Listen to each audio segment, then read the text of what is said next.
Hello everyone, I'm sending you warmest greeting from the island Tenerife, where right now I'm taking part in Erasmus for Young Entrepreneurs program and working together with the Canary Green organization.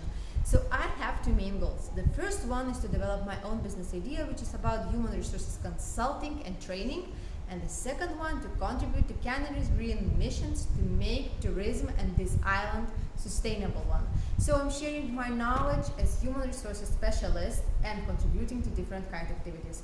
So as recruiter, I can tell you guys, if you're searching for any opportunities in social media, videography, photography, and you are passionate about sustainable world, just let me know and send me a message. And who knows, maybe we will tell to each other, welcome on Tenerife.